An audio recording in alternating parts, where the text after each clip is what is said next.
Assalamualaikum warahmatullahi wabarakatuh. Alhamdulillahirabbil alamin.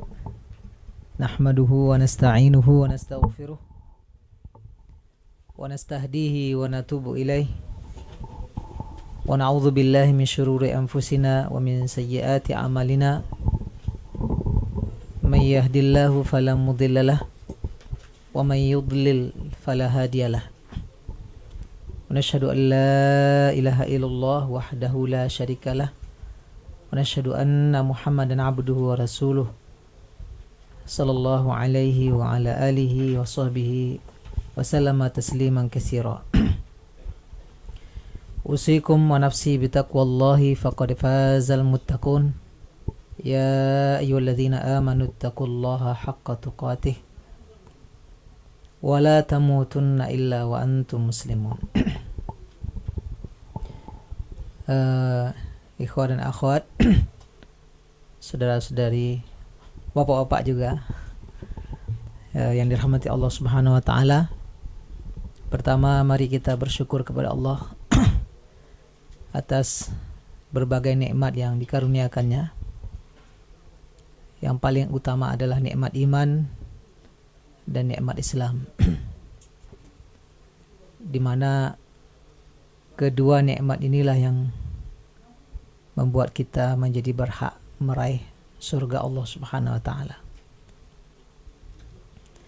dan diselamatkan dari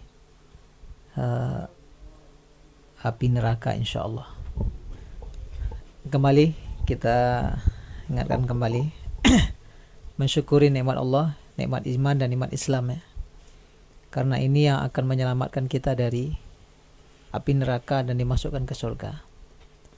Allah katakan dalam firman-Nya, kullu nafsin za'iqatul maut. Setiap jiwa akan merasakan mati.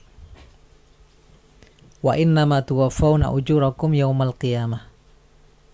Sesungguhnya disempurnakan balasan kalian semuanya, baik balasan kebaikan atau balasan keburukan, baru tuntas itu di akhirat. Di dunia tidak ada yang tuntas. Yaumal qiyamah, pada hari kiamat. Faman zuhziha 'anil nari wa udkhilal jannah faqad faz. Siapa yang disingkirkan dari neraka, artinya diselamatkan dari api neraka dan dimasukkan ke surga, maka dia telah menang. Pagi kemarin sebelum berangkat ke sini, saya sempat bertemu dengan wali kota Padang.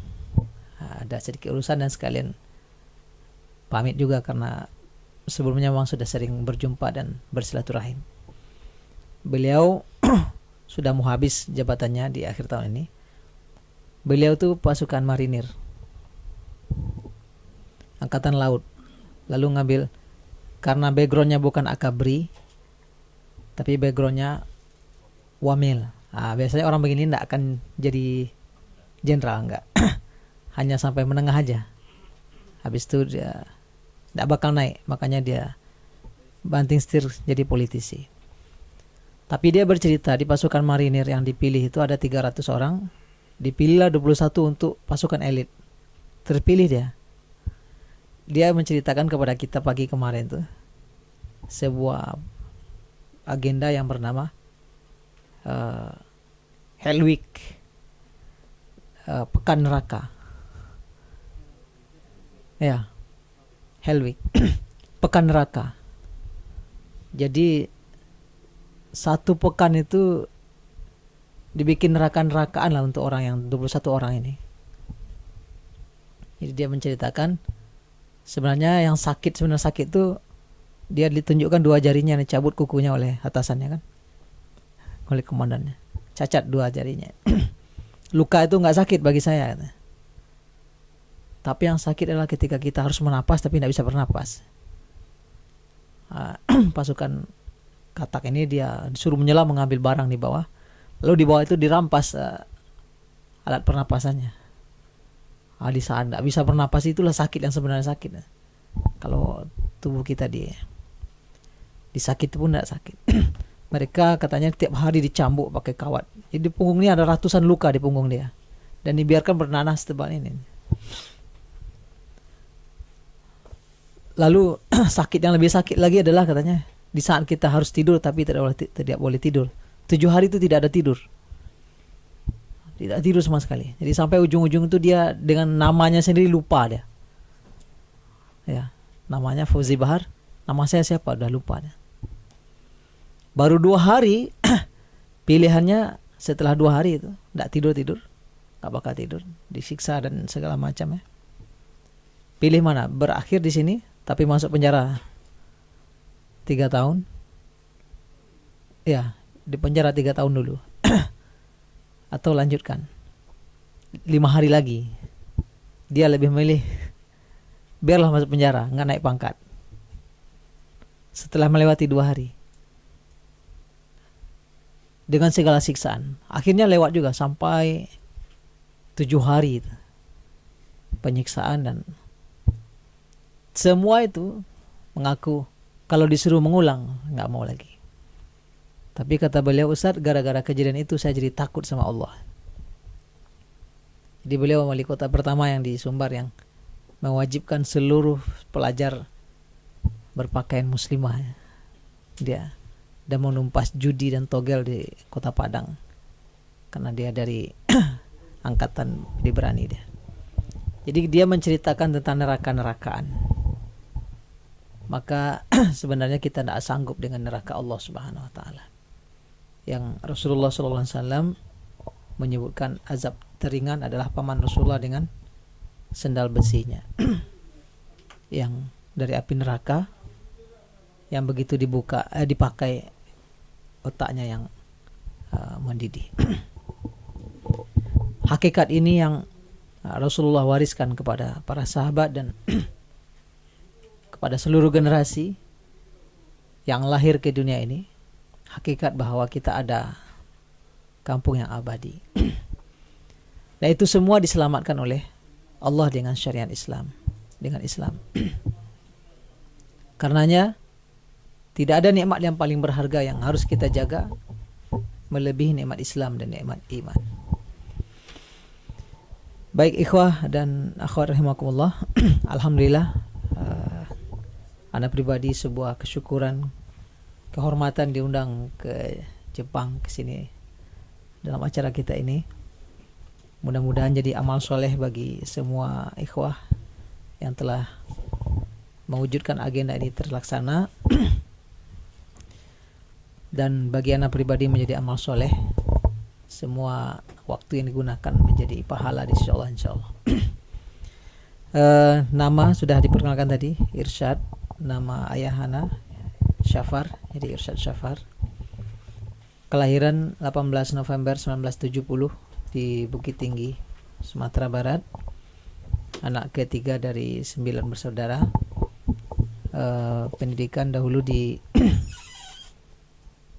semua di Sumatera Barat, SD, Sanawiyah, kemudian Madrasah Aliyah program khusus, kemudian sempat kuliah di Lipia Jakarta, sekolah Arab Saudi selama 2 tahun setengah.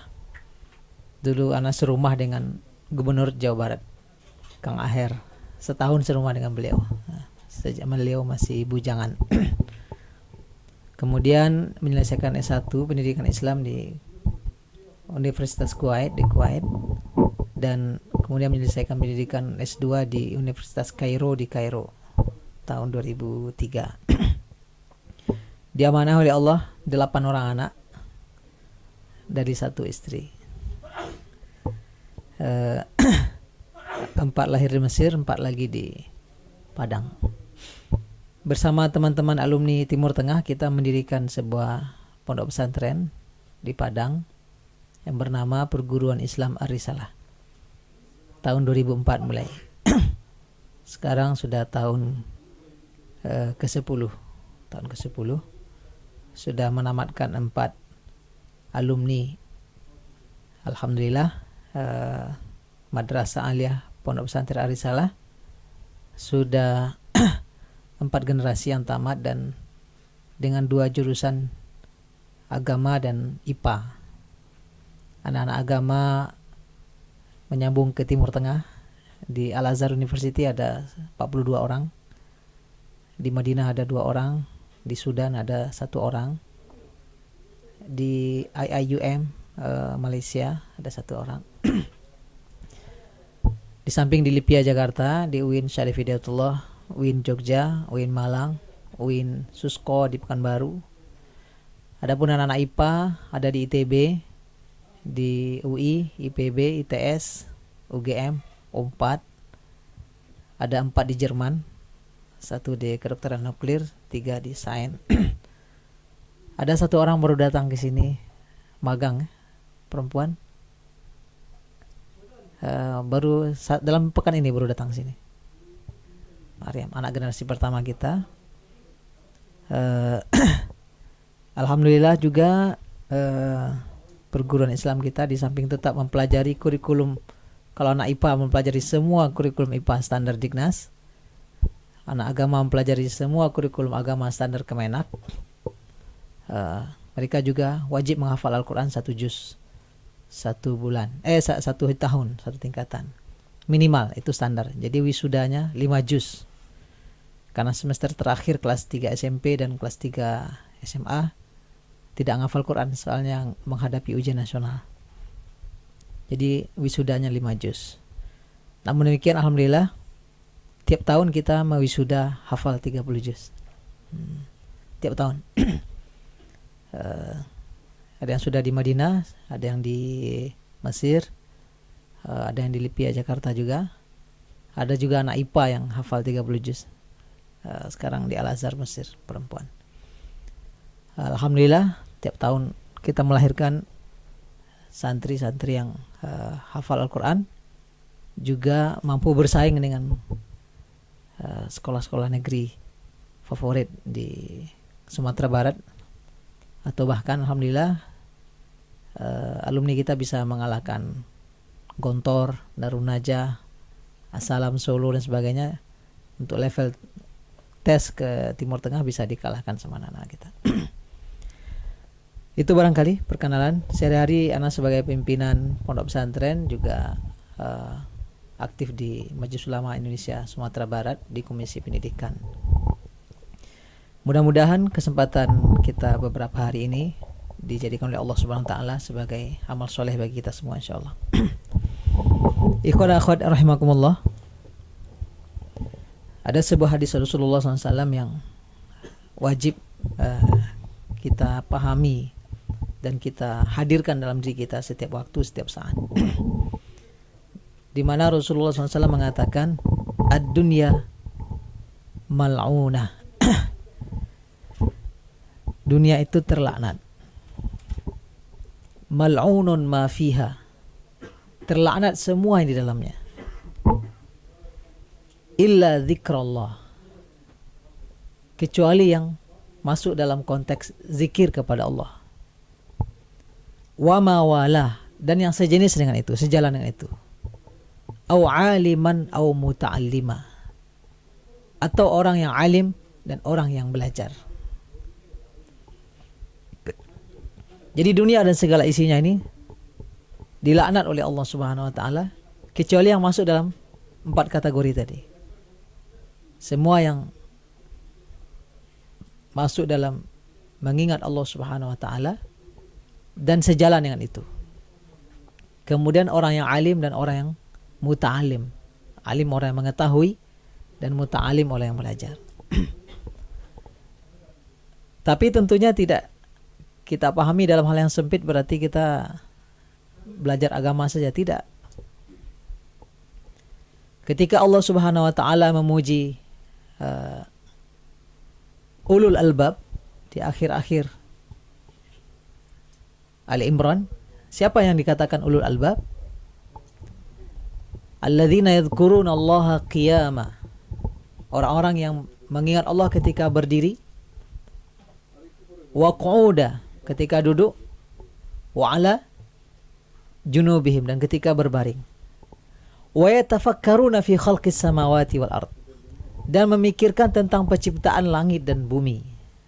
Masuk dalam zikrullah, memikirkan penciptaan langit dan bumi. Kalau kita memikirkan tentang penciptaan langit dan bumi, itu apa saja ilmu yang terkait dengan itu? Tidak saja Al-Quran dan hadis itu. Masuk ke sana semua ilmu sains yang ada sekarang ini. Fisika, kimia, dan sebagainya.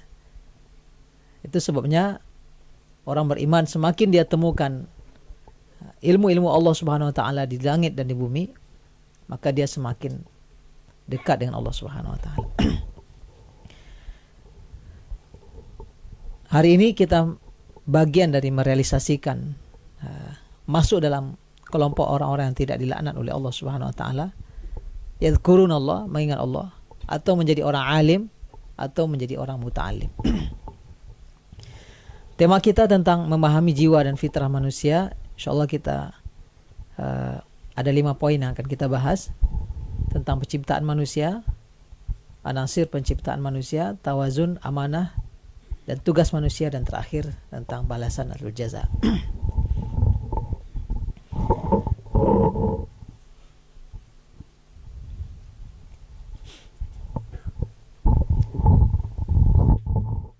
Poin yang pertama terkait penciptaan manusia, penciptaan dari tanah. Kita semua tidak masuk dalam bagian ini. Allah Subhanahu wa taala menciptakan manusia, ada yang tidak ada ayah, tidak ada ibu, yaitunya Nabi Adam. Ada yang ayahnya, ibunya tidak ada. Siapa tuh? Hawa, ya. Karena Hawa diciptakan dari tulang rusuk sebelah kiri Nabi Adam. Seperti yang Imam Bukhari jelaskan ini, dan Ibnu Katsir jelaskan ketika menafsirkan surah An-Nisa ayat 1 tentang penciptaan manusia dari laki-laki. Kemudian dari laki-laki ini diciptakan pasangannya, yaitunya Hawa, yang diciptakan dari tulang rusuk. Lalu dijelaskan oleh Imam Ibnu Katsir dalam penjelasannya, dan dikutip lagi oleh Imam Sahih Bukhari dalam Sahihnya. Lalu ada yang tidak punya ayah tapi punya ibu, yaitunya Nabi Isa, yang Allah tiupkan ruhnya kepada Maryam sehingga Maryam menjadi hamil. Lalu kita semuanya yang ada ayahnya, ada ibunya, yang diciptakan oleh Allah Subhanahu wa taala dari ayat Sajadah 78 ini. Ya, Rasulullah SAW sering membaca ayat ini di setiap surat ini di setiap hari Jumat subuh. Ya, bukan karena sujudnya, tetapi surat Sajadah dan surat Ad-Dahri berbicara tentang penciptaan manusia. Dan Nabi Adam diciptakan pada hari Jumat, dan hari kiamat mengakhiri semua penciptaan juga akan terjadi di hari Jumat. Maka Rasulullah SAW suka membaca 2 surat ini karena dia berbicara tentang penciptaan manusia. Ya. Allah Subhanahu wa taala menyatakan, "Alladzi ahsana kulla syai'in khalaqahu wa bada'a khalqal insani min tin." Ini Nabi Adam ini. Dialah yang memperindah segala yang dia ciptakan, dan dia memulai penciptaan manusia dari tanah. Tin ini dalam beberapa kitab tafsir dijelaskan seperti tanah liat.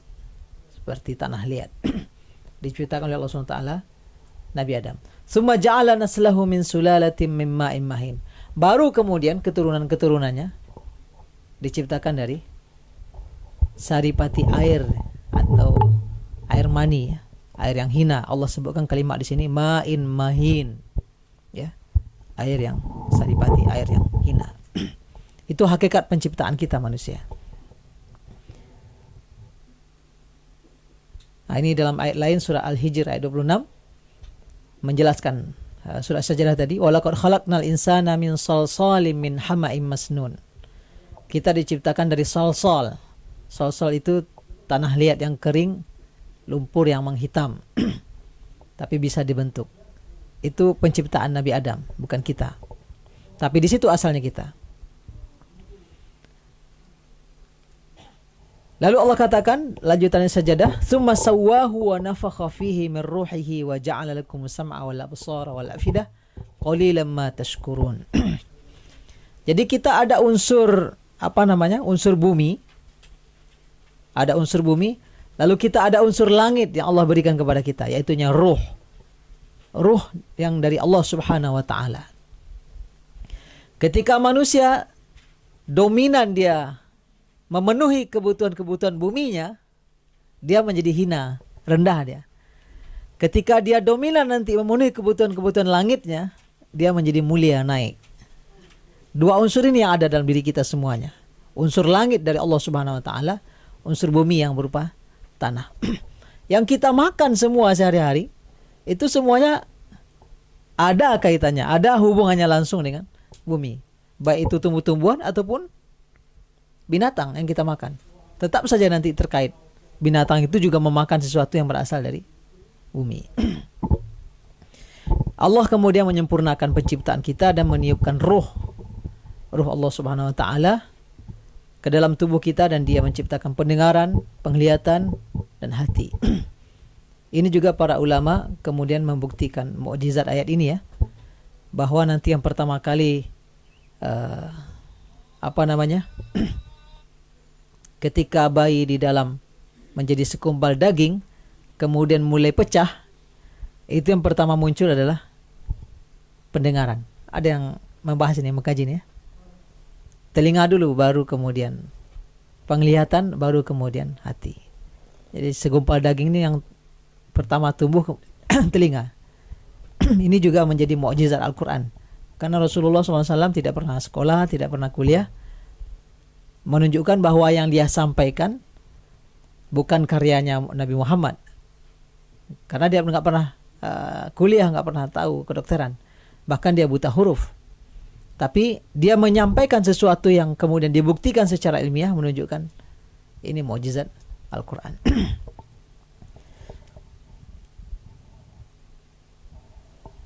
Ini hadis yang menceritakan sedikit agak lebih detail tentang penciptaan kita, dan kemudian juga dibuktikan dalam dunia kedokteran. Dari Zaid bin Wahab bahwa Abdullah bin Mas'ud telah berkata, hadatsana Rasulullah sallallahu alaihi wasallam wa huwa as-shadiqul masduq. Telah bercerita kepada kami Muhammad, dan dia orang yang jujur dan dipercayai. Qala inna ahadakum yujma'u khalquhu fi batni ummihi 40 yawman. Thumma yakunu 'alaqatan misla dhalik. Thumma yakunu mudghatan misla dhalik. Thumma yub'atsu Allahu malakan fayu'maru bi 4 kalimat wa yuqalu lahu uktub amalahu wa rizqahu wa ajalahu wa syaqiyyun aw sa'idun. Thumma yunfakhu fihi ar-ruh. Ini artinya Zaid bin Wahab berkata bahwa Abdullah bin Mas'ud menceritakan Rasulullah yang jujur telah bersabda kepada mereka, sesungguhnya seseorang kalian dikumpulkan penciptaannya di perut ibunya 40 hari. Kemudian menjadi segumpal darah selama itu juga, lalu menjadi segumpal daging selama itu juga. Jadi 3 kali 40 120, atau hamil 4 bulan. Ya. Dan ini kemudian secara ilmiah dibuktikan bahwa usia kehamilan keempat dalam bulannya, maka sudah bayi itu biasanya sudah utuh. Dan biasanya kalau seorang perempuan yang agak bermasalah kehamilannya di awal-awal, biasanya bulan kelima, keenam hilang permasalahan biasanya. Karena sudah utuh penciptaannya. Baru nanti dekat-dekat kembali lagi kambuh. Lalu Allah mengirimkan malaikat kepadanya dan diperintahkan untuk menuliskan 4 kalimat. Nah, jadi ketika kita sudah usia 4 bulan, Allah kirim malaikat untuk meniupkan ruh dan menuliskan 4 kalimat. Nah, ini perlu dicatat 4 ini, agar apa yang selama ini sering disebutkan dalam bahasa sehari-hari manusia, nggak kita pakai lagi. Kita lihat apa yang 4 itu. Amalnya, jadi kerjanya, perbuatannya, rezekinya, kemudian ajalnya, kemudian sengsara atau bahagia. Nggak ada jodoh di sini kan? Ada nggak jodoh? Oh, masuk dalam rezeki itu. Iya, kadang orang suka gitu. Jodoh itu udah dituliskan. Saya coba cari-cari, nggak ketemu dalilnya yang menunjukkan bahwa itu sudah. Berarti itu bisa diusahakan. Ya. Bisa diperjuangkan itu artinya. Buktinya kemudian Rasulullah SAW memberikan nasihat seperti itu. Rasulullah menyuruh para sahabat, tazawwajul waludal wadud. Berarti ada ruang usaha di sana. Nikahilah wanita-wanita yang beranak. Maksudnya bukan beranak, wanita-wanita yang subur dan penyayang. Itu kan berarti ada upaya mencarinya. Ada orang yang dari keluarga yang nampak dia banyak keturunannya gitu. Fa inni mubahin bikum yaumal qiyamah. Saya bangga kalian banyak dan mayoritas nanti di hari kiamat. Ya. Jadi Rasulullah menyuruh. Lalu dalam hadis lain, ikhtaru linutafikum. Pilihlah. Maaf bahasanya mungkin kalau diterjemahkan ke bahasa Indonesia kesannya agak vulgar. Pilihlah untuk, maaf ya, untuk air mani kalian diletakkan di mana. Jadi ketika Rasulullah nyuruh kita memilih, menyuruh kita berupaya, dia nggak masuk dalam konteks menguatkan bahwa ini yang empat ini memang tidak ada. Ketika ada seorang sahabat yang menikah dengan sebuah kaum, akan menikah, dia datang kepada Rasulullah, dia akan menikah. Tidakkah kamu cek dulu? Tidakkah kamu cek dulu? Karena di kabilah itu ada aib, ada cacat, kata Rasulullah. Itu namanya upaya-upaya. Ada usaha-usaha. Tapi tentunya upaya dalam rangka mencari kebaikan. Rasulullah tadi mengatakan nikahilah wanita-wanita yang subur, yang penyayang. Karena Rasulullah bangga mayoritasnya kita di kiamat. Para ulama hadis juga menjelaskan bangganya banyak Rasulullah itu bukanlah bangga dengan yang buruk. Pastilah yang dibanggakannya adalah ketika jumlah yang mayoritas ini adalah orang yang baik dan soleh dan soleha. Tidak pernah Rasulullah membanggakan keburukan. Baik, hadis ini agak lebih detail juga menjelaskan tahapan-tahapan fase-fase bayi di dalam perut ibu yang di masa ini 1400 tahun yang lalu belum sampai ilmu orang bicara tentang fase penciptaan manusia di dalam perut. Belum ada yang sampai ke sini. Ikhwan rahimakumullah.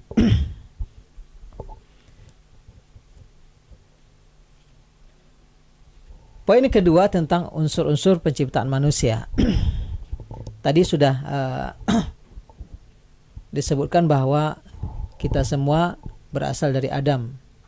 Karena ada juga orang-orang liberal yang berusaha menafikan Adam bukan manusia pertama. Tapi akidah orang beriman, orang muslim, karena masalah ini hanya bisa diketahui dari yang maha tahu, Allah Subhanahu wa taala, maka manusia pertama dalam pandangan umat Islam adalah Nabi Adam. Walaupun ada teori-teori dan juga ada tokoh-tokoh intelektual muslim yang berupaya menulis dan menyebarkan bahwa Nabi Adam bukan manusia pertama. Dan Hawa tidak dari tulang rusuk. Gitu. Ana sudah beberapa kali mendengar doktor atau profesor di bidang Islam di tanah air mengatakan Nabi Adam Hawa tidak dari tulang rusuk Adam. Kalau begitu ceklah tulang rusuk kita masing-masing, ada yang kurang nggak satunya ya. Itu alasannya. Yang dokter bisa memeriksa kali.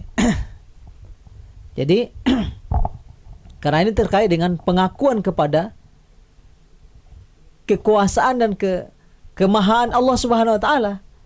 Kalau ada makhluk lain, nanti kan teorinya teori Darwin lagi. Jadi begitu saja ya. Makhluk ini jadi begitu saja. Jadi Allah Subhanahu wa taala dan Rasulullah sallallahu alaihi wasallam mengabarkan kepada kita tentang asal muasal kita. Itu untuk pengakuan kita kepada Allah. Bahkan di dalam surat Al-A'raf itu Allah menceritakan bahwa setelah kita diberi ruh, kita itu dipersaksikan alastu bi rabbikum. Dan kita di dalam perut kita waktu itu ketika ditanya, "Bukankah aku Tuhanmu?" Kata Allah, kita dulu di alam ruh menjawabnya iya, bala. Betul. Jadi semua manusia yang diciptakan oleh Allah Subhanahu wa taala dulu semua mengakui tentang keesaan Allah Subhanahu wa taala di perut ibunya. Tapi begitu lahir ke dunia, itu yang dikatakan oleh Rasulullah SAW, kullu mauludin yuladu alal fitrah. Setiap anak lahir ke muka bumi dalam keadaan fitrah. Fa abawahu yuhawwidanihi. Kedua orang tuanya yang membuat dia Yahudi. Au yunassiranihi, menjadi dia Nasrani. Au yumajjisanihi, atau dia jadikan Majusi. Tidak ada jadikan Muslim, karena dia Muslim waktu lahir. Ya, hadisnya jelas-jelas. Kedua orang tua yang menjadikan dia Yahudi atau Nasrani atau Majusi, segitu aja hadisnya.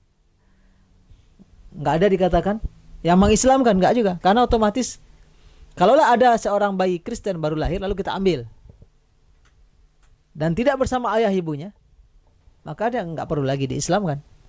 Tapi karena dia sudah besar bersama ayah ibunya, kalau suatu hari masuk Islam perlu disyahadatkan. Nah, ini kita diantarkan kepada, diberitahu oleh Allah SWT tentang penciptaan kita, tentang asal muasal kita. Untuk apa? Untuk mengakui Allah Subhanahu wa taala sang pencipta. Lalu Allah Subhanahu wa taala menciptakan kita dengan 3 unsur atau 3 anasir. Jasad, kemudian akal, hati. Karena dengan 3 unsur ini kita menyembah Allah. Ya, ketiga unsur ini kita menyembah Allah. Dengan ketiga unsur ini kita beribadah kepada Allah Subhanahu wa taala. Ada ibadah jasad, ada ibadah hati, ada ibadah fikiran. Bahkan Imam Ibnul Qayyim Al-Jauziyah mengatakan masing-masing itu ibadahnya 5. Ikhwan dan akhwat tahu hukum-hukum dalam Islam, berapa macam hukum dalam Islam? Wajib, sunat, apa lagi? Mubah, boleh ya. Kemudian makruh, kemudian haram. 5 ya. Hukum dalam Islam 5. Wajib, sunnah, mubah, makruh, haram. Maka kita menyembah Allah Subhanahu wa taala, beribadah kepada Allah dengan 3 komponen ini, semuanya 5 ibadahnya. Ada ibadah wajib bagi hati. Ada ibadah sunnah bagi hati. Ada ibadah mubah bagi hati. Ada ibadah yang makruh, artinya sesuatu yang makruh yang harus ditinggalkannya menjadi ibadah. Dan ada yang haram untuk hati. Apa kira-kira yang wajib bagi hati?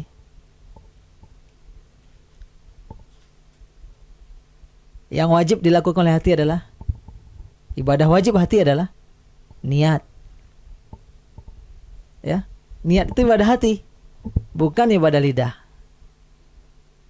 Kalau dipindahkan ke lidah, jadi amal dia. Tapi kalau di hati tempatnya, niat. Niat itu keinginan. Ada keinginan di lidah, keinginan di hati. Itu salah satu contoh. Khauf dan raja, takut dan harap, nah, dua-dua seimbang ya. Takut dan harap kepada Allah, itu ibadah hati. Takut dan harap kepada Allah, ibadah hati. Ibadah yang wajib bagi hati. Nah, hati saja ada 5 ibadahnya. Karena semua komponen yang Allah ciptakan diri kita ini, semuanya wajib menyembah Allah. Kan Allah katakan, wa ma khalaqtul jinna wal insa illa liya'budun. Aku tidak ciptakan jin dan manusia kecuali hanya beribadah kepadaku, kata Allah. Maka masing-masing komponen yang ada dalam diri kita ini ada ibadahnya. Ada ibadah hati, ada ibadah akal, ada ibadah jasad. Kita ruku, sujud, itu jasad melakukannya. Ada yang wajib bagi jasad, ada yang sunat bagi jasad, ada yang mubah bagi jasad, ada yang makruh bagi jasad, ada yang haram bagi jasad. Begitu juga semuanya. Jadi kita tidak menyembah Allah dengan satu komponen saja, karena Allah menciptakan kita terdiri dari 3 unsur. Bahkan para ulama menyebutkan ibadah yang paling besar, paling tinggi nilainya di sisi Allah adalah ibadah hati. Bukan berarti ibadah jasad ditinggalkan, tidak. Contoh, kita berniat mau pergi umroh. Niat tempatnya di hati. Dan sudah, bukan sekedar niat, ada action yang menunjukkan bahwa niatnya ke sana. Misalnya mendaftar, misalnya mulai menabung. Tapi gak jadi umroh karena sakit. Tetap dapat pahala umroh, pahala niat. Jadi Rasulullah katakan dalam hadisnya, siapa yang menginginkan atau berniat melakukan kebaikan dan belum dilakukan, dapat 1 kebaikan. Kalau dilakukan, dapat 2 kebaikan. Siapa yang berniat melakukan keburukan lalu tidak jadi dikerjakan, dapat 1 pahala. Dan siapa melakukan keburukan, siapa yang berniat keburukan lalu dikerjakan, baru dapat 1 dosa. Lihat ikhwan semuanya, 3 kali kita dapat pahala, 1 baru dosa. Masalahnya apa? Masalah hati. Jadi ibadah hati, ibadah yang paling besar. Ketika Rasulullah SAW pergi ke sebuah peperangan yang sangat berat di tahun ke-7 Hijriah, perang yang bernama Perang Tabuk, di musim panas. Dan kita tahu semua musim panas di Arab Saudi bisa 40-50 derajat Celcius. Lalu dahulu kan semua hanya melewati padang pasir, lembah, bukit. Rasul dan para sahabat berangkat 1 ekor onta gantian sampai 3, 4, 5 orang naik. Saking terbatasnya kendaraan. Bahkan sampai dalam perjalanan itu karena kekurangan air harus menyembelih onta. Karena onta itu dia punya tabungan air di dalam perutnya. Langsung disembelih, dimakan dan airnya diminum. Dan itu halal. Perjalanan begitu berat sampai nanti di Tabuk dan kaum kafir Romawi lari kabur. Peperangan itu peperangan dikenal dengan bahasa Yaumul Usrah, hari yang berat, hari yang sulit. Tetapi ada orang-orang yang tidak pergi perang, tinggal di kota Madinah. Kenapa nggak pergi? Ada yang sakit, ada yang tua renta. Namun hati mereka menangis hatinya, nggak ikut perang. Ada yang miskin, nggak punya biaya sama sekali, datang kepada Rasulullah minta dibiayai berangkat perang. Tapi Rasulullah menolak, nggak ada biaya. Lalu dia balik ke rumah, bercucur air mata. Lalu duduk di kota Madinah. Orang sesulit itu bolak-balik ke Tabuk sekian kilo. Lalu Rasulullah SAW mengatakan ketika pulang ke kota Madinah, menjelang sampai di kota Madinah, sudah nampak tanda-tanda kota Madinah. Rasulullah katakan, inna fil madinati larijalan. Di Madinah itu ada orang-orang yang setiap kita melewati lembah, mendaki gunung, mereka ikut dapat pahala bersama kita. Mereka hanya terhalang oleh uzur, ketidakmampuan. Lihat betapa dahsyatnya pahala niat. Ada sebuah hadis dahsyat, rahimakumullah. Rasulullah katakan, idzal taqal muslimani bisayfaihima fal qatil wal maqtul finnar. Jika 2 orang muslim saling bertemu, berkelahi dengan pedangnya, maka si pembunuh dan yang dibunuh dua-duanya masuk neraka.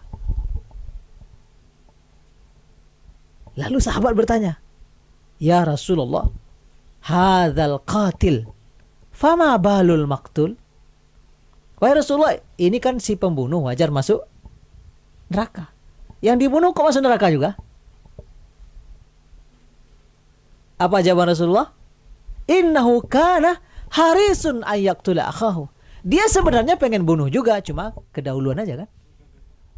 Lagi-lagi masalah hati, masalah niat. Ada 3 amalan dahsyat, amalan puncak, yang seharusnya seseorang diantarkan ke surga, tetapi akhirnya masuk neraka. 3 orang yang pertama kali dinyalakan api neraka dengan 3 orang itu siapa? Yang pertama, yang mati di medan jihad. Yang kedua, pembaca Al-Quran. Yang ketiga, yang berinfak di jalan Allah. Kok bisa ini? Mati di jalan jihad ini kan mati syahid ini. Mati syahid masuk surga bighairi hisab wala azab. Ya. Masuk surga itu kan ada nanti yang bighairi hisab wala azab. Perlu kita ketahui, kalau kita dihisab, ada hadisnya itu, man husiba uzib. Siapa yang dihisab pasti diazab. Jadi kalau tidak ada pertanyaan, itu aman ya. Tapi kalau sudah ditanya, kita sudah tahu alamatnya. Ya, Rasulullah katakan, siapa yang dihisab, berarti diazab. Azab pertamanya apa? Hisab itu sendiri. Maka ada yang akan masuk surga bighairi hisab wala azab. Salah satunya adalah yang mati syahid di medan jihad. Lalu nanti berhak pula memberi syafaat 70 karib kerabatnya. Namun amalan sehebat ini, ternyata dia pertama kali dinyalakan api neraka dengan dia. Kenapa? Ketika Allah tanya, wahai hamba, apa yang kamu perbuat di dunia? Kata dia, aku berjuang di jalanmu ya Allah sampai aku terbunuh. Kata Rasulullah, kamu bohong. Kamu berjuang supaya digelari pemberani. Waqad qila, dan memang kamu sudah dapatkan gelar itu. Lalu dilempar ke neraka. Si pembaca Al-Quran, kita tahu pahala baca Al-Quran, satu huruf saja pahalanya 10 kali lipat. Man qara'a harfan min kitabillah, kata Rasulullah, falahu hasanatun wal hasanatu bi'ashri amsalihah. Siapa yang membaca satu huruf dari Al-Quran, satu huruf saja, dia mendapat satu kebaikan, dan satu kebaikan 10 kali lipat. La aqulu alif lam mim harfun, walakin alifun harfun, walamun harfun, wa mimun harfun. Aku tidak katakan alif lam mim satu huruf, tetapi yang satu huruf itu adalah alif, kemudian lam, kemudian mim. Kita baru baca Bismillahirrahmanirrahim, 19 hurufnya itu. Berarti 190 pahalanya. Kalau kita baca satu halaman, kalau yang masuk dalam grup One Day One Juice, bisa dikali lah pahalanya. Tapi ternyata orang seperti ini pertama kali dinyalakan api neraka. Kenapa? Rasulullah katakan ketika ditanya oleh Allah, apa yang kamu amalkan di dunia? Dia mengatakan, qara'tu kitabaka ya Rabb. Aku membaca kitabmu ya Allah.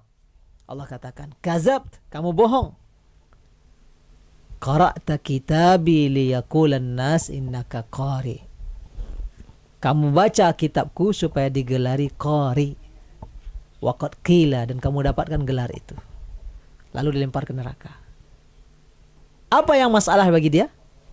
Lagi-lagi masalah hati, niat. Begitu juga yang berinfak di jalan Allah. Dia berinfak bukan untuk menegakkan kalimat Allah, tetapi untuk digelari karim, dermawan. Dan dia dapatkan gelar dermawan itu, maka dilemparkan ke dalam neraka. Ini bukan nama orang dermawan ya. Sehingga memang para ulama ikhwan akhwat rahimakumullah mengatakan amalan hati adalah amalan yang paling tinggi nilainya. Ketika dia melakukan kebaikan, kebaikannya sangat maksimal. Na'udzubillah sebaliknya kalau dia melakukan maksiat. Semoga Allah Subhanahu wa taala mengampuni kita semuanya. Ini 3 anasir yang masing-masing ketiga-tiganya itu memiliki tugas di hadapan Allah Subhanahu wa taala.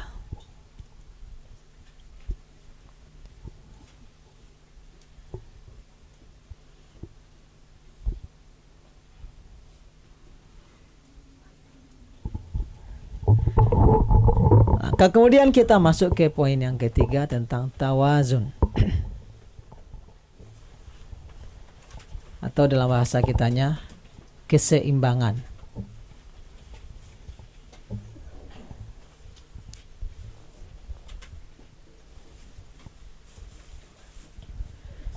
Ya, silakan bergerak ke depan sedikit.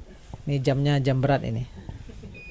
Setelah santapan jasmani, orang Arab mengatakan apabila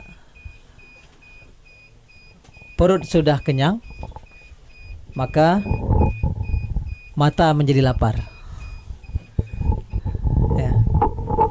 Idza syabi'al batan ja'atil jawarih. Perut kalau sudah kenyang, maka seluruh anggota tubuh menjadi lapar. Laparnya mata, ngantuk. Laparnya punggung, berbaring. Tetapi kalau perut itu lapar, maka seluruh anggota tubuh menjadi kenyang. Ya, makanya jalan keluar kalau kita emosi itu memperbanyak puasa. Ya. Jadi dengan melaparkan perut, anggota tubuh menjadi kenyang, tidak berminat mukul orang kan? Kan kalau orang menyakiti kita, ana shaim, saya puasa. Tapi kalau kita kenyang, balas dia. Maka kemudian kita membicarakan tentang tawazun, tentang keseimbangan.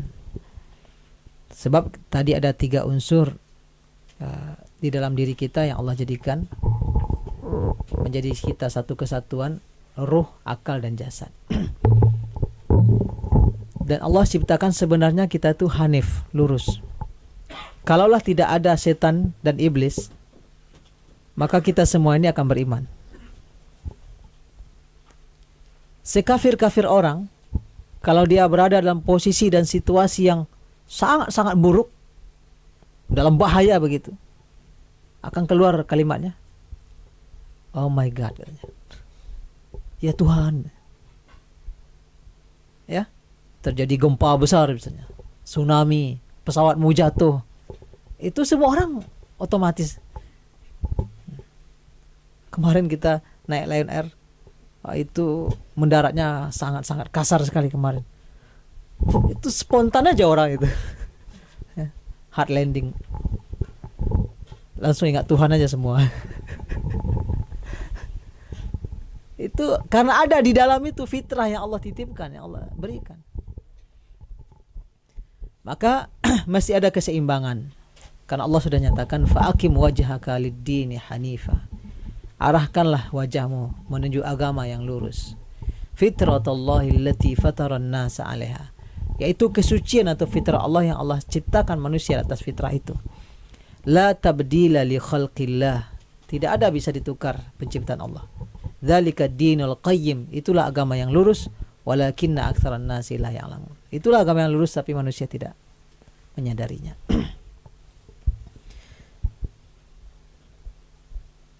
Allah ciptakan segala sesuatu dari ciptaannya itu keseimbangan. Langit Allah seimbangkan, bumi Allah seimbangkan. Begitu manusia menukar keseimbangannya, pasti terjadi bencana, pasti terjadi musibah ketika keseimbangan langit dan bumi dirusak oleh manusia. Was-samaa'a rafa'aha wa wada'al mizan alla tatghaw fil mizan. Ar-Rahman, ya. Allah meninggikan langit dan Allah letakkan timbangan. Agar kalian jangan melampaui batas dalam timbangan. Jangan merusak keseimbangan.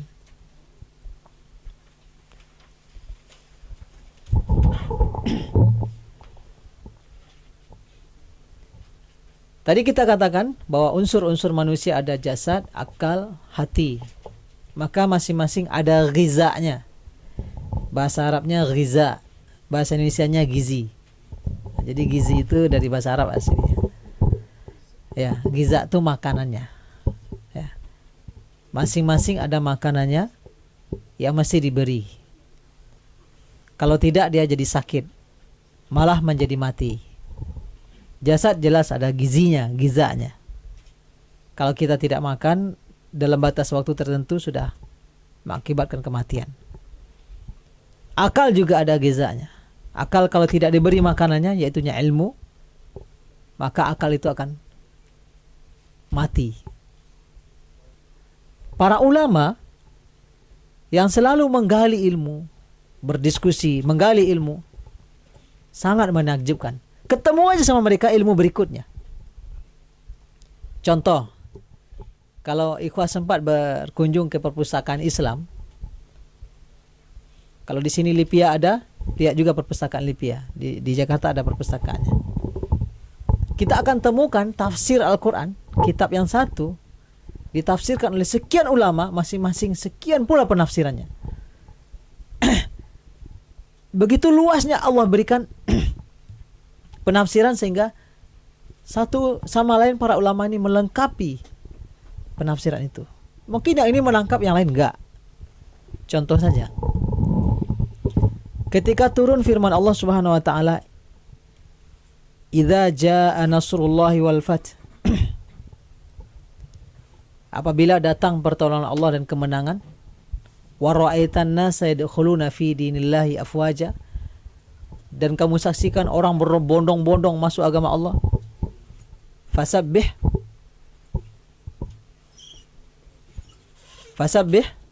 bihamdi rabbika wastaghfir. Disuruh bertasbih oleh Allah ketika datang kemenangan, orang masuk Islam berbondong-bondong. Ini ayat sekilasnya kesannya adalah kabar gembira. Dakwah Rasulullah menang dan orang masuk Islam berbondong-bondong, tidak susah-susah lagi. Sekilas ayat ini ayat kabar gembira. Tetapi ketika ayat ini turun, Abu Bakar yang duduk dekat mimbar dekat Rasulullah menangis terseduh-seduh. Menangis. Sehingga sahabat-sahabat yang lain heran. Ini bapak ini kenapa menangis? Abu Bakar kenapa menangis ayat ini? Ayat berita gembira harusnya senang kan? Orang masuk Islam berbondong-bondong, kemenangan Allah berikan. Tapi Abu Bakar menangkap apa yang tidak ditangkap oleh yang lain. Kata beliau, kalau sudah menang, kalau sudah selesai, berarti berakhirlah tugas Rasulullah. Ini ayat mengabarkan kematian Rasulullah. Enggak ada yang menangkap sebelumnya. Abu Bakar Allah bukakan. Nah, Allah bukakan pintu-pintu ilmunya. Itu dari tergantung gizi akal yang diberikan.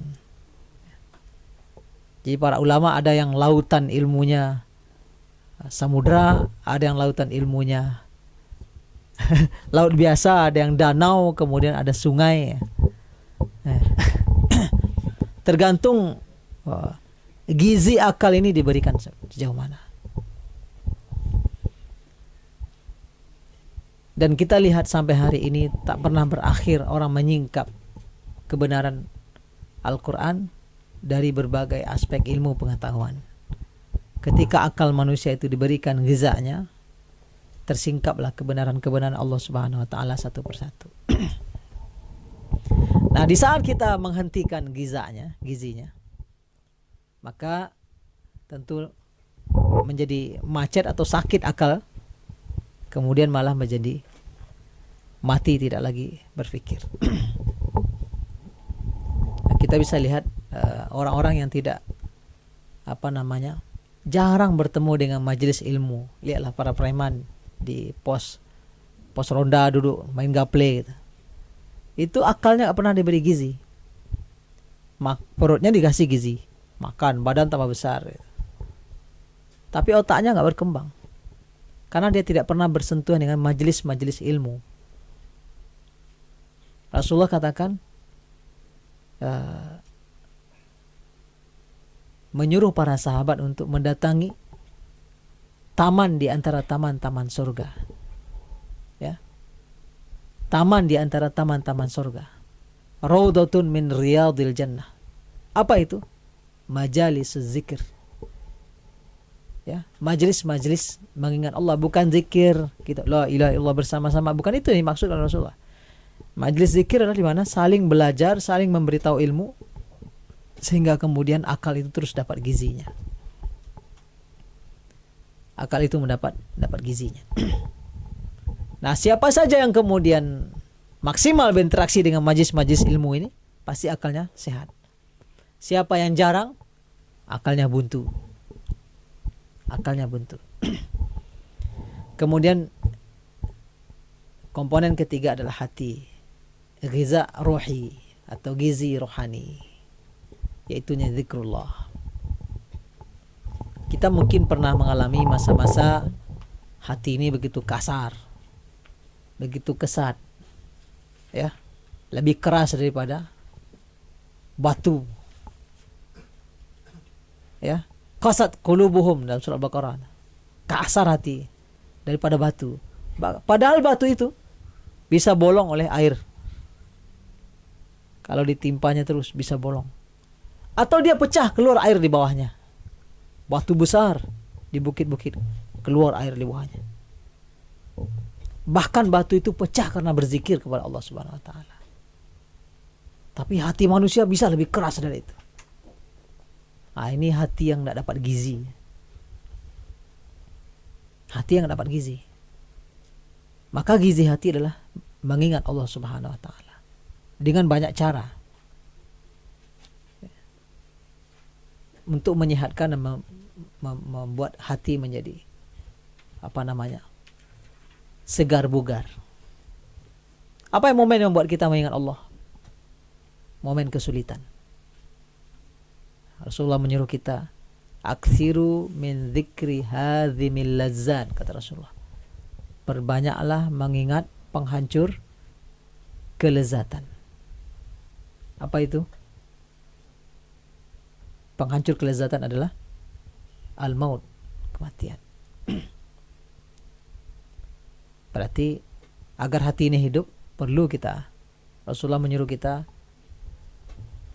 menjenguk orang sakit. Hidup hati gara-gara menjenguk. Mengantarkan jenazah sampai ke kuburan, membuat hati hidup. Bahkan ada di antara tabi'in yang di rumahnya, di salah satu kamarnya, dibikinnya kuburan.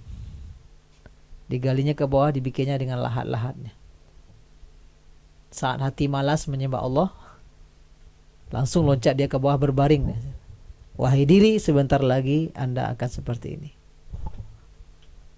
Muncul rasa takut, lompat ke atas, beribadah dengan baik. Lemah lagi, balik lagi ke situ. Itu diantara gizi.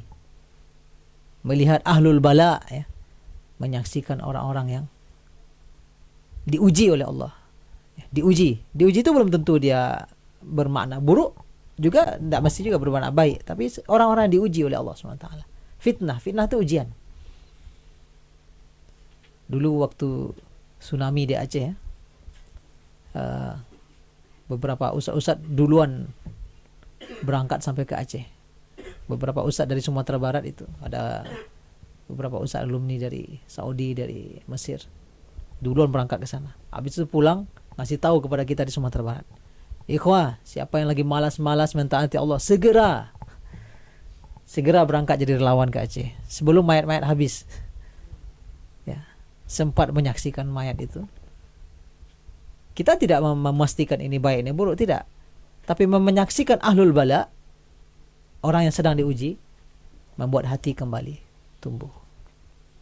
Ya, menyaksikan suasana sakratul maut, atau mendapatkan orang yang akan meninggal, atau mengantarkan jenazahnya, mensolatkan.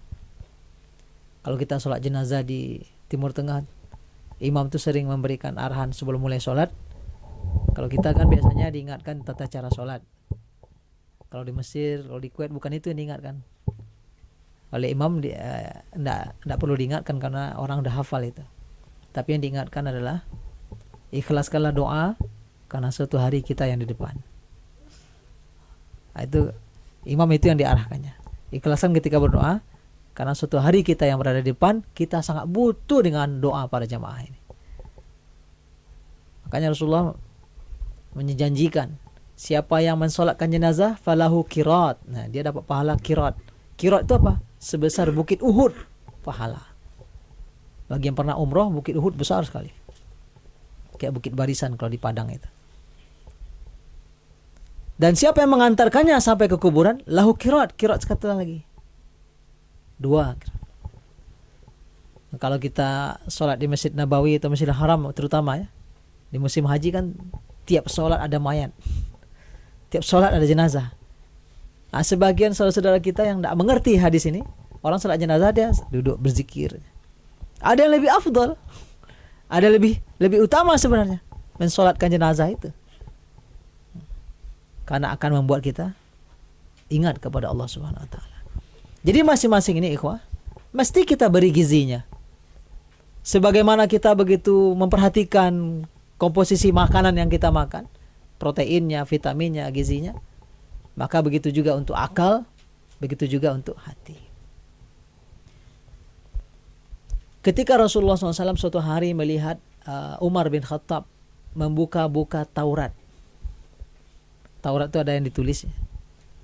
Langsung Rasulullah marah kepada Umar. Mahadha ya Umar. Apa ini Umar? Apa ini kamu lakukan? Membuka-buka Taurat. Apa kata Rasulullah? Lau anna Musa hayyun baina adhurikum lama wasi'ahu illa ayatba'ani. Kalau seandainya Musa, siapa Musa itu? Nabi yang menerima Taurat tadi itu, Taurat yang dibuka-buka oleh Umar. Seandainya Musa hidup sekarang ini, kata Rasulullah, maka tidak ada pilihan bagi dia kecuali mengikut aku, kata Rasulullah. Ini apa ini? Ini arahan Rasulullah tentang gizi akal. Orang sekaliber Umar pun disuruhnya berhati-hati. Untuk gizi akal, perhatikan apa yang dibaca. Taurat yang betul-betul juga merupakan kitab suci, dilarang oleh Rasulullah membacanya. Baca aja dulu Quran. Maka kita juga perlu memperhatikan gizi akal kita. Ilmu apa yang kita isikan? Buku apa yang kita baca? Rasulullah saja melarang Umar membaca Taurat. Dulu di awal-awal dakwah Rasulullah, dilarang para sahabat menulis hadis. Yang boleh ditulis hanyalah Quran saja. Hadis nggak boleh. Di akhir-akhir dakwah Rasulullah, ketika Rasulullah sudah yakin dan sudah tenang hatinya bahwa para sahabat sudah bisa membedakan mana yang ayat, mana yang kata-kata Rasulullah, baru dibolehkan tulislah hadis. Sampai sedemikian rupa Rasulullah SAW menjaga gizi akal. Sama itu. Jadi gizi jasad, gizi hati, gizi akal mesti kita jaga. Orang yang tiap hari dicekokin kepalanya dan akalnya dengan pemikiran sekuler, lama-lama juga akan sekuler. Beberapa dosen agama di Yayan Membonjol, dia merasa tidak setuju dengan liberal, menentang liberal. Tapi karena dia hidup di lingkungan itu, statement-statementnya ternyata liberal juga gitu. Dia nggak menyadari bahwa yang dia keluarkan pun masih seirama, beda-beda tipis lah. Kenapa? Karena terwarnai dengan situasi dan apa yang dia baca dan apa yang dia konsumsi. Oleh karena itu, ikhwah rahimakumullah, nggak ada alasan juga kita, apapun spesialisasi kita, apapun profesi kita, kita tetap harus menjaga gizi akal. Ini 3 komponen yang ada dalam diri kita. Masing-masing juga memiliki makanan dan konsumsi, mesti kita menjaga gizinya. Ini tadi hadis yang di awal kita sebutkan tentang bagaimana Allah SWT berdasarkan informasi Rasulullah melaknat semua di dunia kecuali hal-hal yang terkait ini. Lalu kemudian setelah komponen yang Allah ciptakan diri kita dari komponen tersebut memiliki gizi dan makanannya masing-masing, lalu juga ada tugas. 2 secara umum tugas manusia itu. Salah satunya ayat yang dibaca tadi. Ayat yang kita baca tadi, kita dengar tadi, tugas manusia di muka bumi sebagai khalifah. Itu tugas kedua ya. Tugas yang pertama adalah beribadah. Wa ma khalaqtul jinna wal insa illa liya'budun. Ma uridu minhum min rizqin wa ma uridu ayyut'imun. Innallaha huwar razzaqu dzul quwwatil matin. Tugas kita di muka bumi ini tidak ada melainkan hanya beribadah kepada Allah. Baik ibadah khusus ataupun ibadah umum.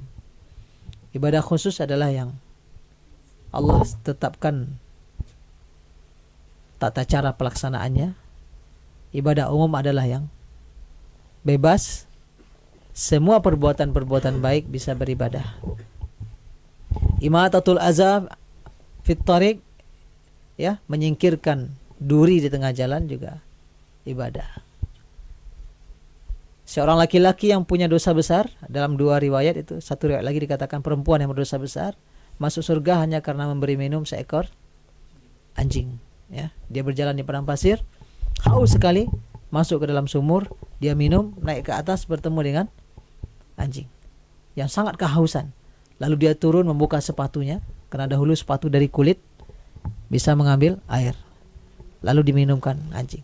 Masuk surga gara-gara itu. Sebuah ilustrasi yang sangat maksimal, ya. Anjing, bukan kucing. Ya, anjing yang manusia lebih cenderung tidak peduli, kan? Kalau kucing masih banyak juga manusia menyayanginya.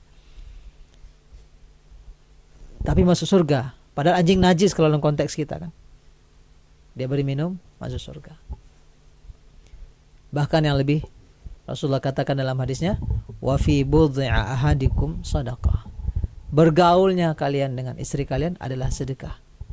Salah seorang sahabat bertanya dengan logika manusianya, ya Rasulullah, ayati ahaduna syahwatahu wa yakunu lahu ajr?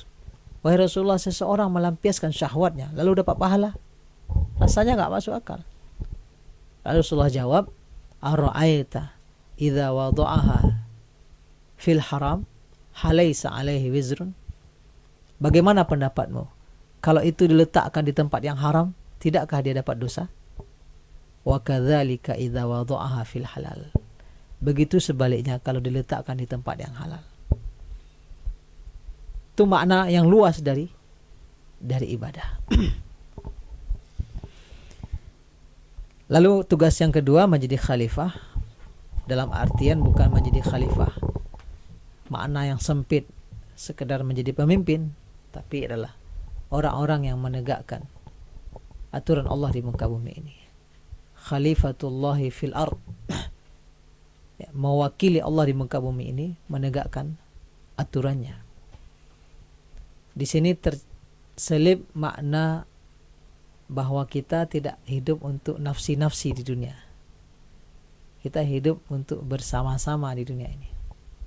Karena tidak mungkin ditegakkan aturan Allah kalau urusan saya sendiri.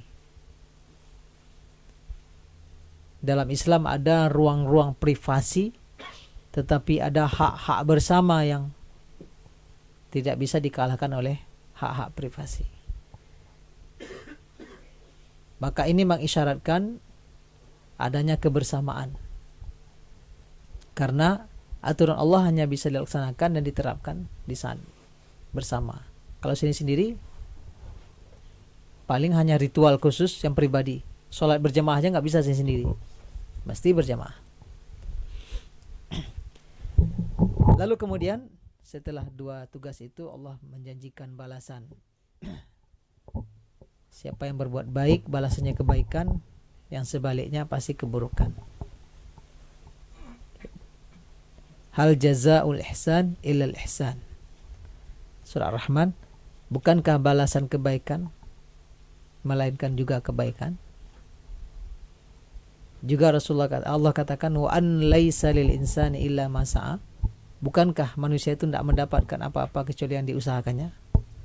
Wa anna sa'yahu sawfa yura, dan semua usahanya akan dilihatkan. Summa yujzahul jazaa'al awfa, lalu dibalas dengan balasan yang sempurna. Ya, semua yang diperbuat oleh jiwa dia akan terima balasannya. Innallaha la yadhlimu mithqala dzarrah. Allah tak akan pernah zalim sebesar sawi pun, sebesar biji yang paling kecil sekalipun, enggak pernah. Wa in taku hasanatan, kalau ada kebaikan, yudha'ifha, Allah lipat gandakan. Wa yu'ti min ladunhu ajran azima, dan dia beri balasan yang agung atau balasan yang besar dari sisi Allah Subhanahu wa taala. Kalau kita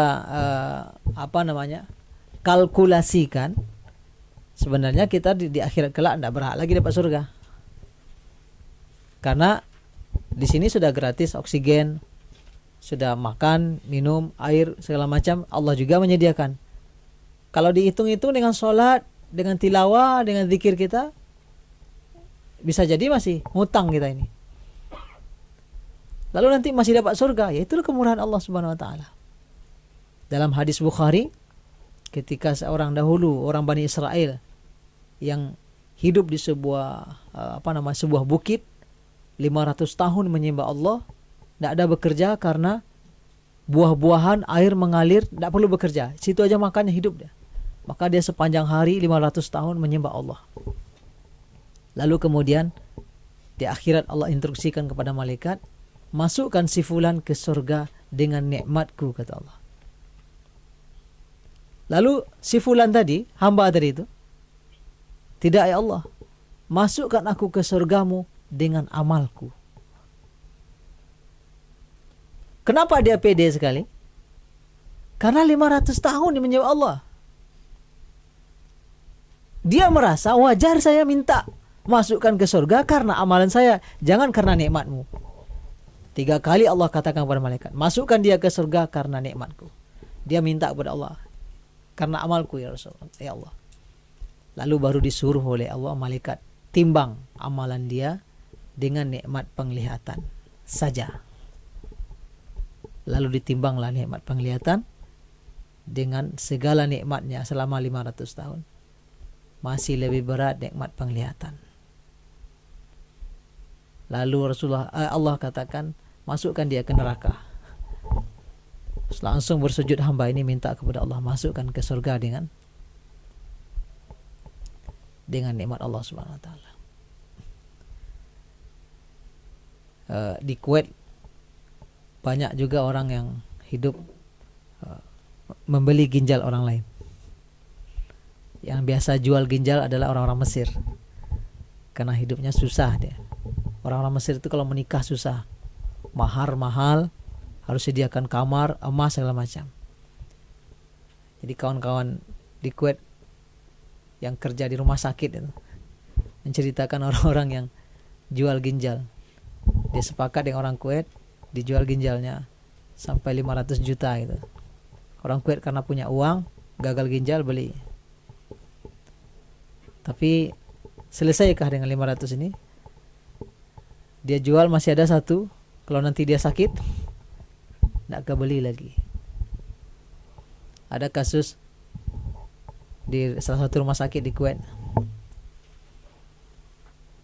Sudah tanda tangan, sudah sepakat dengan orang Kuwait antara Mesir untuk bayar ginjal 500 juta uang kita. Lalu mau masuk kamar operasi lagi, orang Mesir nggak mau, tiba-tiba nggak mau, nggak. Rupanya dia pengen cash uangnya, dibayar cash sama orang Kuwait. Lalu karena sudah jadwalnya harus masuk kamar operasi, ini uang 500 juta kemana mau dititip ini? Seluruh tenaga kesehatan, perawat, dan aturannya tidak boleh megang-megang uang atau barang berharga pasien. Lalu ada pasien Kuwait lain di tempat tidur lain, udah saya pegang. Dari tampangnya dia orang jujur kelihatannya gitu. Kasih, udah masuk kamar operasi. Setelah operasi kan masuk kamar khusus dulu kan, 2 hari 3 hari. Nggak tahan lagi, udah sadar nih 3 hari, sambil bawa impusnya dia ke kamarnya. Orang Kuwait kemarin yang megangin uang itu udah nggak ada lagi, langsung pingsan. Ginjal udah hilang satu, uangnya sudah kabur. Tapi karena Kuwait negara kecil, mudah dicari orangnya, ketemu lagi uangnya itu. Tapi nikmat Allah Subhanahu wa taala ginjal tadi tidak sebanding dengan harga 500 juta. Itu barangkali ikhwah dan akhwat rahimakumullah,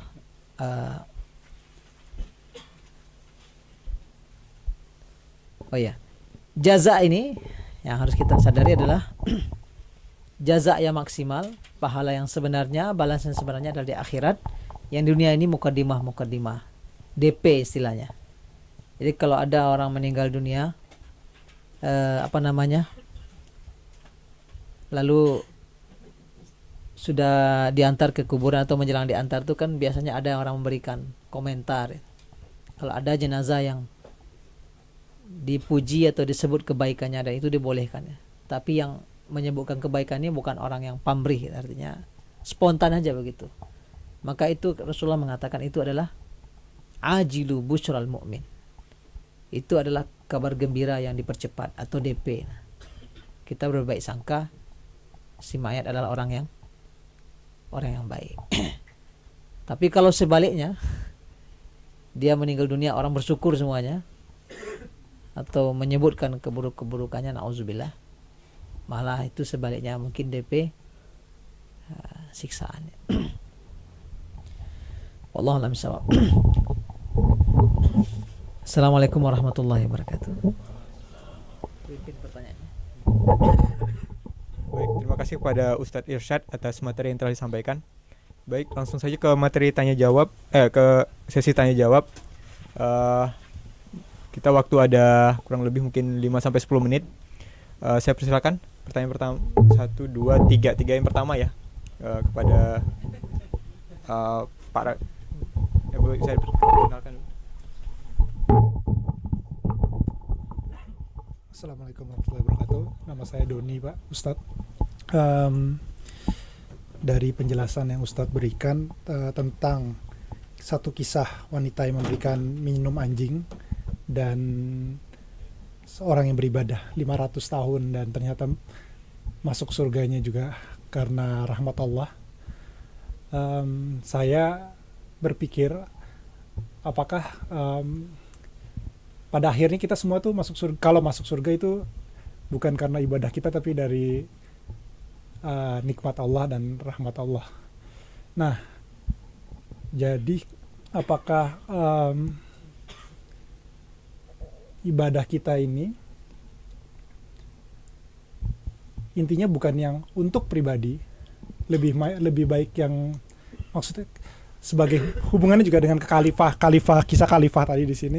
Apakah kita harus membuat perbaikan di muka bumi ini yang itu yang lebih diutamakan daripada kita sekedar ngaji sendiri tapi ternyata lingkungan kita gini-gini aja, nggak maju-maju. Itu kenapa saya merasa banyak individu yang cenderung memperbaiki diri sendiri untuk dirinya sendiri, tapi kenyataannya lingkungannya tidak ada perubahan dan jalan di tempat. Mohon pendapatnya Ustaz. Assalamualaikum.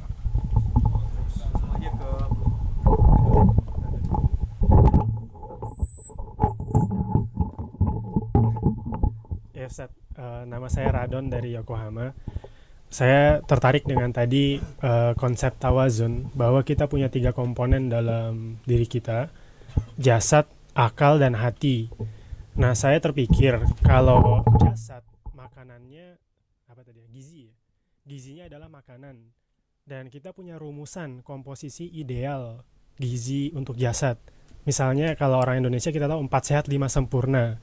Nah, apakah Ustadz punya konsepsi tentang komposisi ideal gizi untuk akal dan hati? Jadi 4 sehat 5 sempurnanya akal dan 4 sehat 5 sempurnanya hati. Jadi untuk akal misalnya ilmu apa aja sih yang perlu kita ulang-ulang setiap hari, seperti layaknya 4 sehat 5 sempurna makanan. Dan untuk hati, amalan hati seperti apa yang seperti 4 sehat 5 sempurna juga. Seperti itu.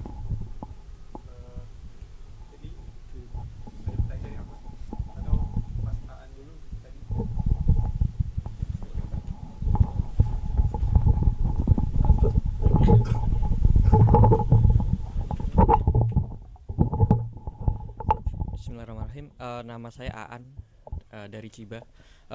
Terkait dengan hadis Rasulullah yang menyebutkan ada 4 hal yang sudah ditetapkan di Lauhul Mahfuz. Saya ingin membandingkan dengan katakanlah surat Ar-Ra'd ayat 39 kalau nggak salah, yang bahwa Allah akan menghapuskan yang Dia kehendaki dan akan mengganti yang Dia kehendaki, dan Lauhul Mahfuz berada pada sisi Allah Subhanahu wa taala.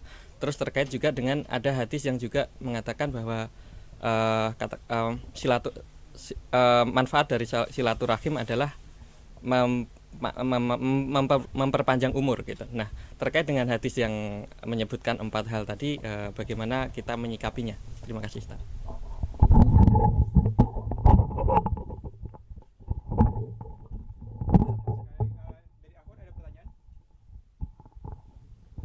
Jika tidak ya udah langsung ya.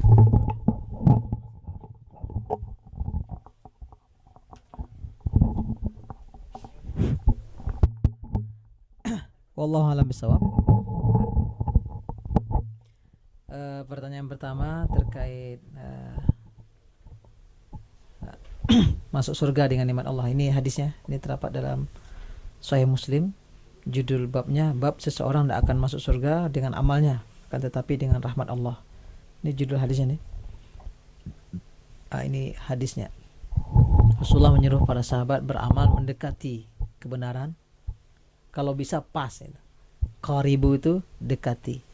Kalau bahasa orang, kan kita ada lihat orang memanah, kan ada sasaran panah ya. Yang nilai 100 itu yang titik ya. Nah, itu saddidu namanya. Dalam bahasa Arabnya itu saddidu. Jadi beramal itu tepat sesuai dengan aturannya. Kalau qaribu itu berarti lingkar satu itu mendekati. Nilainya 90, 80. Berusaha beramal mendekati kalau bisa tepat. Tetapi seorang kalian tidak akan masuk juga ke surga dengan amalnya. Tetap ada rahmat Allah. Maka sahabat bertanya, qalu ya Rasulullah wal anta? Engkau juga begitu ya Rasulullah? Apakah itu berlaku untuk kami saja atau engkau juga? Iya, saya juga. Kecuali saya dinaungi oleh Allah dengan rahmat dan karunia-Nya. Salah satu yang paling menjemput nikmat dan karunia Allah adalah amal soleh kita. Jadi tidak ada, maksudnya orang tidak boleh memastikan bahwa dia masuk surga dengan amal solehnya, dengan nikmat Allah. Cuma nikmat Allah itu dan karunia-Nya dijemput dengan kebaikan dan amal soleh. Kebaikan dan amal soleh. Ini lagi-lagi ujung-ujungnya apa? Pengakuan terhadap bahwa Allah tuh Allah, dia bisa berbuat sekehendaknya. Kalau dia dibatas-batasi perbuatannya, tidak Allah dia. Kan yaghfiru liman yasha wa yu'adzibu ma yasha. Dia ampuni siapa yang dikehendakinya, dia azab siapa yang dikehendakinya. Kenapa? Karena dia Tuhan. Kalau terbatas dia berarti enggak Tuhan. Ya, masih makhluk itu. Lalu kaitannya dengan beramal sendiri dengan bersama-sama. Jadi amalan yang paling tinggi pahalanya adalah semakin luas manfaatnya dan semakin panjang umurnya. Ya. Itu amalan yang paling luas pahalanya. Amalan yang hanya manfaatnya hanya dirasakan oleh satu orang, lebih rendah pahalanya daripada amalan yang manfaatnya dirasakan oleh 2 orang. Dan begitu seterusnya, 3 orang. Maka Rasulullah contohkan, seorang kalian pergi mengantarkan saudaranya yang menuju kebutuhannya lebih afdol daripada i'tikaf di Masjid Nabawi.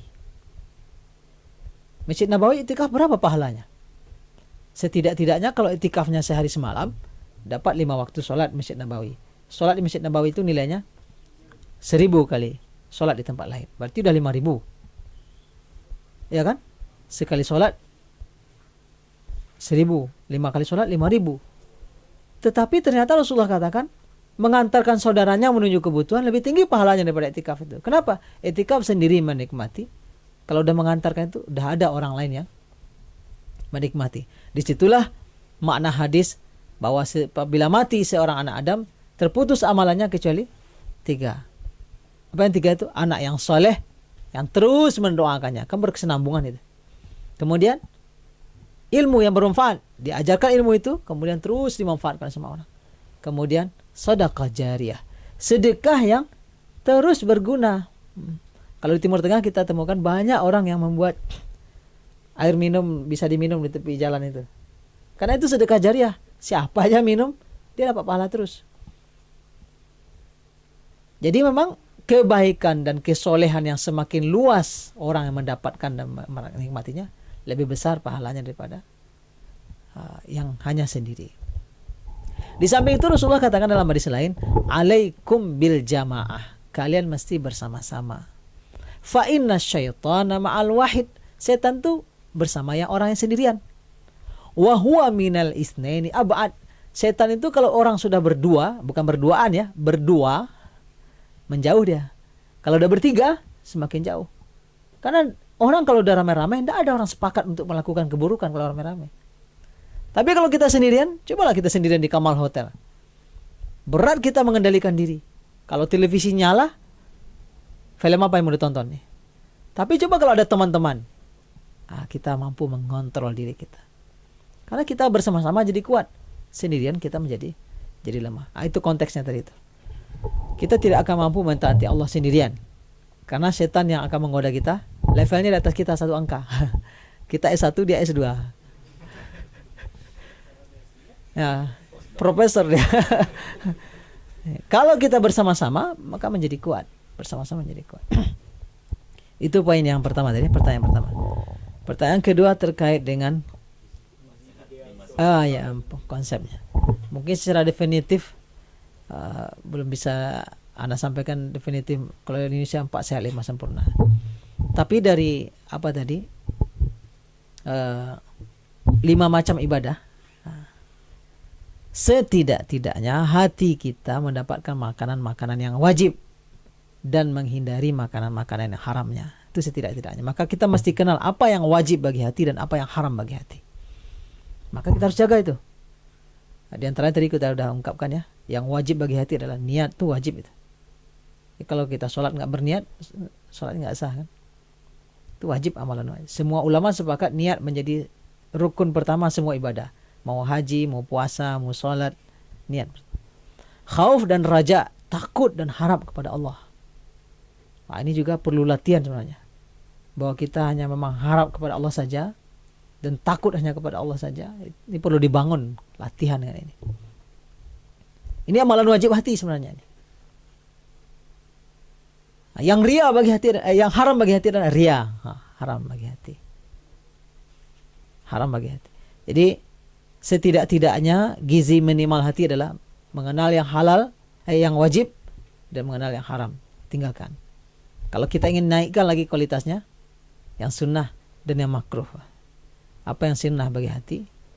Termasuk itu para ulama menyebutkan tentang ar-ridha, ridha dengan pemberian Allah. Oh, kita takdir Allah dapat gaji segini, ada keridhaan. Tidak ada. Kita dapat jodoh orang seperti ini, ada keridhaan.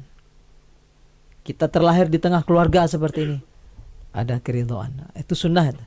Memang diperdebatkan oleh para ulama. Ada sebagian mengatakan ridho ini wajib, sebagian ulama mengatakan ridho ini sunnah bagi hati.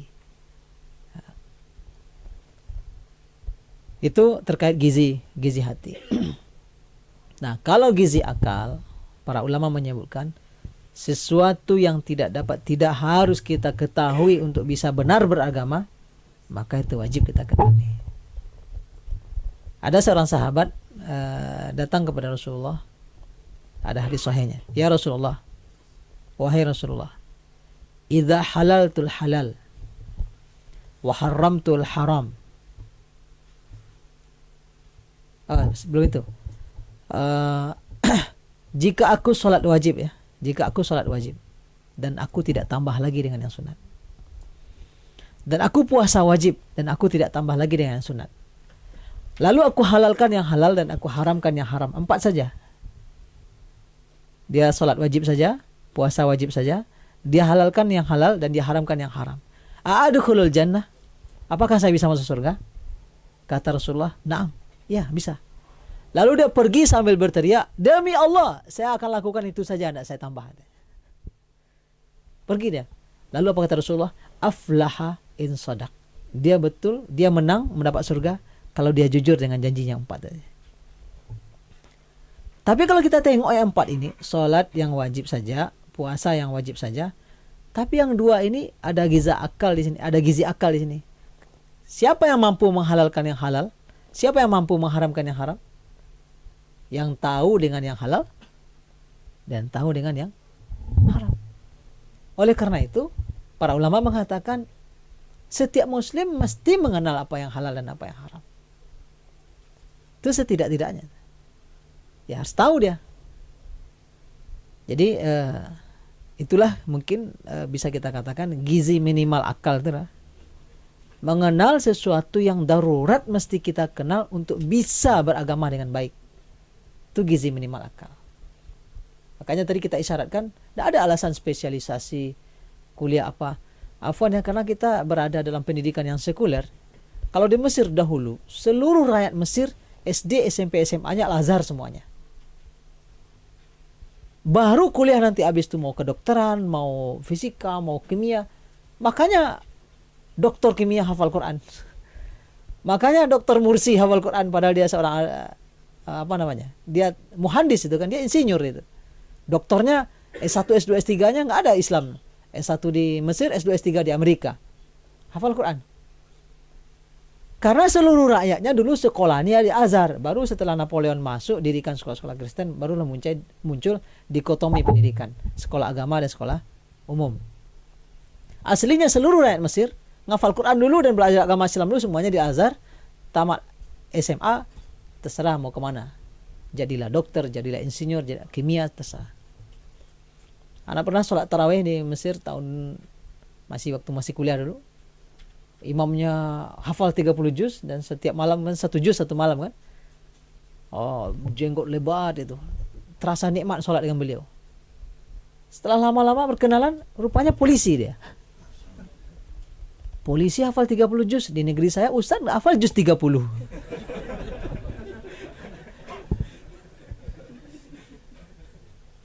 Artinya apa? Kan kita terlanjur dikotomi ini selama ini kan. Apapun profesi kita dan spesialisasi kita, karena tidak ada istilah dalam Islam itu rijaluddin ya, tokoh agama, tidak ada. Yang adalah ulama, yang lain tetap mempelajari agama, tetap. Lebih kurang itu barangkali ya, gizi minimal tentang gizi akal dan hati. Pertanyaan ketiga tadi tentang menggabungkan ajal yang sudah ditetapkan, rezeki yang sudah ditetapkan tadi ya. Kalau digabungkan. Kalau memang Allah yang menukarnya, itu berarti ya, itu takdir Allah lagi kan. Kalau Allah yang merubahnya. Adapun kaitannya dengan hadis Rasulullah satu lagi, man arada an yuwassa fi rizqihi wa yunasha fi atharihi falyasil rahimah, atau kama qala Rasulullah sallallahu alaihi wasallam. Siapa yang ingin diluaskan rezekinya, dipanjangkan umurnya, maka silaturahim lah. Para ulama juga menjelaskan tentang makna umur dipanjangkan ini. Yang paling panjang umurnya sampai hari ini adalah Rasulullah SAW. Semua perkataannya sampai hari ini awet ya. Iya kan? Terus dikaji, terus dibaca. Ada orang yang meninggal dunia, ratusan ribu mensolatkannya. Orang baik-baik nak dibayar, datang. Seorang ulama di Mesir ana menghadiri, Ustaz Mustafa Masyhur, tahun 2002 meninggal dunia bulan Ramadan, sore hari Kamis. Jumatnya itu dari seluruh pelosok Mesir datang mensolatkan. Ratusan ribu. Penuh macet jalan raya, masjid di pojokan dan di simpang 4 di Robah itu. Di Robah yang dibakar masjid itu, di situ beliau disolatkan. Waktu itu bulan puasa, musim dingin, Anda datang ke masjid jam 10 pagi, sudah tidak dapat tempat. Di trotoar pun nggak dapat tempat. Sudah di jalan raya dapat tempat. Padahal zuhur jam 12. Lalu disolatkan oleh sekian orang yang sedang dalam keadaan puasa karena Ramadan. Orang baik-baik. Begitu jenazahnya keluar dari masjid di Usung itu, semua mengeluarkan mushaf dari sakunya. Berdiri bulu kuduk ini, mushaf kan pada punya mushaf kecil, membukakan mushaf gini, melihat pemandangan itu, lalu diantar ke kuburan. Mungkin ada 5 kilo nggak kelihatan ujung dan belakangnya, jumlah orang yang mengantarkan. Anda berpikir, apa amalan istimewa orang ini? Ada orang yang meninggal seperti itu, banyak mungkin kita nggak tahu, ulama, kiai segala macam, Buya Hamka, M Nasir. Tapi ada orang meninggal dunia, tidak ada yang mengenang, hanya 3 baris, lahir, nama Fulan, lahir tanggal 9, tanggal sekian, meninggal tanggal sekian. 3 baris dia sisanya di kuburannya. Kisah dia hanya 3 baris akhirnya. Tapi ada orang warisannya, buku, karya, ilmu dan segala macam. Itu para ulama di antara penafsirannya bahwa panjang umur itu bukan berarti dia masih hidup, tetapi yang terus hidup adalah ilmu dan amalnya, warisannya. Anda yakin kita karena bertemu silaturahim ini bertambah umur kita ini? Apa? Kebaikan yang sama-sama kita bagi terus beredar kan? Bertambah nggak rezeki kita? Iya, ini teman kita, ada rezeki kita sama dia, ada pula rezeki dia sama kita. Suatu hari nanti entah di negara mana kita berjumpa lagi, bertambah lagi rezeki kita, rezeki dia dan rezeki kita. Ini tidak mutlak sesuatu yang materi barangkali ya. Banyak juga makna rezeki yang lain. Itu barangkali Allah alam penggabungan ketetapan Allah yang 4 di dalam rahim tadi. Kalau Allah berkehendak menukarnya, Allah tukar. Itu bagian dari takdir Allah Subhanahu wa taala. Barangkali cukup dari pertanyaan tadi. Wallahu a'lam wa a'lam bishawab. Baik, jazakallah khair kepada Ustadz Irsyad atas penjelasannya. Karena waktu sudah